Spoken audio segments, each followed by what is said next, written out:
This is a fight that is not new, like you said before. We've been fighting this fight for the entirety of humanity. Those who are powerful are seeking to oppress those who are weak. And those who have courage standing up to fight. Coretta Scott King said, "My story is a freedom song of struggle. It is about finding one's purpose, how to overcome fear and stand up for causes bigger than oneself." That's our call to action today. There's no more time for debate and talk and, nuance.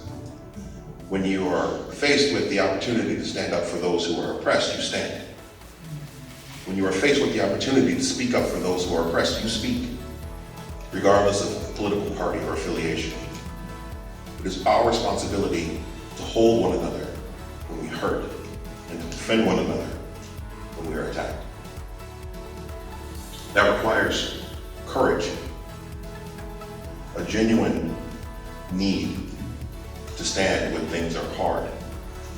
It's easy to get on the chat room and talk about it. It's easy to be online on Facebook and pass on a meme. It's easy to talk about going to a march. It's different to go. It's a different thing to speak up when you're with your family member who has these old ideals about what people should be and how they should live, and they spew this hate at the dinner table at Thanksgiving. It's your responsibility to stand up and say something. That is not acceptable. Not in this country, not in this time. Thoughts are things. They are an energetic resonance that we create. Now, this energetic resonance is determined by what we believe is true, number one, and the emotion that we attach to that particular vibration. What you believe to be true becomes true. So if you believe that you are a good person, then not only will you act that way, but people will interact with you that way. Reality will interact with you that way. If you believe that you are a bad person, then reality will interact with you that way as well. Now, how would this happen? You are mentally creating this vibration that you are emanating all the time, 24 hours a day, 7 days a week. It never, ever, ever stops. But we hide those things that are unpleasing in social society from other people, and we bury it. Now, we keep those things in our subconscious, okay, or we keep it to ourselves, but the things that we really don't like, the things that are scary about ourselves, the things that we really don't want to admit about ourselves, we shove into our shadow. We don't want anybody to see that, including us. So what happens is we begin, as we get older, and we have more disappointment in life, and we have more trials in life, and we go through more trauma in life. Instead of dealing with it in most cases, we shove it deeper and deeper into our shadow. Now what this does is, it creates a resonance that we don't have control over. That which we do not consciously address still affects reality. But I mean, somewhere deep in that shadow, you don't really like yourself very much. Then it doesn't matter what you do, you will self-sabotage. You will create realities that are contrary to the things that you say you want.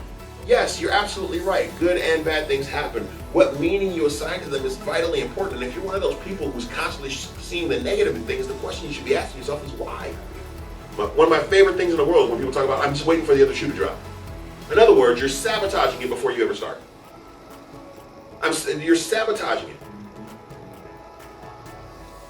I tell my students all the time, thoughts are things. You think this thing, you now assign meaning to this thing, that no matter how good this relationship is, or this job is, or this thing that I got is, there's going to be a negative that comes with it. You've already assigned it in your head. You've given it meaning. So now you've wired your neural net to say, there's going to be something negative that comes. What have you just done? You have created the negative thing. You will look for it and you will find it, or if it's not there, you will create it. Meaning. Having a cause and having passion is what gives life meaning. If you're not doing something on a regular basis that gets you fired up and ready to go and excited about life, then you need to change your life. There is so much life out here. We live in a time that is extraordinary. There's so much to do and so much to experience and so much to just take in and give. How could you get bored? Figure it out. Do something, anything. Do everything. Try a bunch of different things and then see which one blows your skirt up. See which one makes you feel like a human, like you're alive, like you're real. Something that makes you excited to wake up in the morning. Makes you upset that you have to sleep at night because you want to do that thing. That makes you feel fulfilled. That thing that fills you up.